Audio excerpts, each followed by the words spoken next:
வணக்கம்மா. இன்றைக்கி உங்களுக்கு ஒரு டிப்ஸ் சொல்கிறதுக்கு தான் இந்த வீடியோ பதிவுமா. நான் எப்பயுமே வருஷத்துக்கு தேவையான புளி வாங்கிடுவேன். வருஷத்துக்கு நமக்கு எவ்வளோ பயன்படுமோ அந்த தேவையான புளியை வாங்கிடுவோம்மா.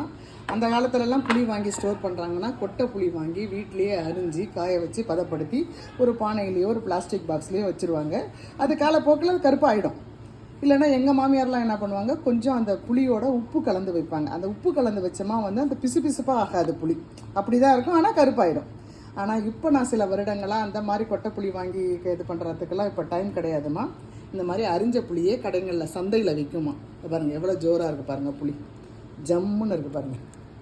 இந்த மாதிரி புளி தான் நான் வாங்கிட்டு வருவோம்மா. மொத்தமாக வாங்கிட்டு வந்துடுவோம். எவ்வளோ தேவையோ வாங்கிட்டு வந்து சுத்தமாக அதை க்ளீன் பண்ணிவிட்டு ஊடெல்லாம் எடுத்துகிட்டு கொட்டை அதுலேயும் இருக்கும் கொட்டை ஊடெல்லாம் அதெல்லாம் க்ளீன் பண்ணிவிட்டு வெயிலில் காய வச்சு எத்தனை பாக்ஸ் வருதோ ஸ்டோர் பண்ணி ஃப்ரிட்ஜில் வச்சுருவோம்மா. நான் ஃப்ரிட்ஜில் வச்சுருக்கோம். இது டெப்பர்வேர் பாக்ஸு சூப்பராக இருக்குமா. அப்படியே வச்சது வச்ச வாக்கில் இருக்குது பாருங்கள். இது ஏப்ரலில் வாங்கின புளி. இது நேற்று வரைக்கும் போன வருஷத்து புளி தான் யூஸ் பண்ணிகிட்டு இருந்தேன். இன்றைக்கி தான் ஃபஸ்ட் டைம் எடுக்கிற இது.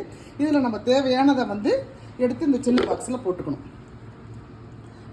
மறுபடியும் அகைன் இந்த புளி பாக்ஸை எடுத்து நம்ம ஃப்ரிட்ஜில் வச்சிடலாம். தீர்ற வரைக்குமே நமக்கு புது புளி பச்சை நல்லா அப்படியே ஒயிட்டாக இருக்குமா. கருப்பாகவே ஆகாது.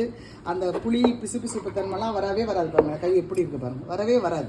இப்படியே தான் நான் இப்போ யூஸ் பண்ணுவேன். சரி, இந்த தகவலை உங்களுக்கு சொல்லலாமே தான் அந்த புளி பாக்ஸ் இப்போ எடுத்தோன்னே எனக்கு ஒரு சிந்தனை வந்தது. அதாம்மா சொன்னால் நிறைய தகவல் தெரியும்.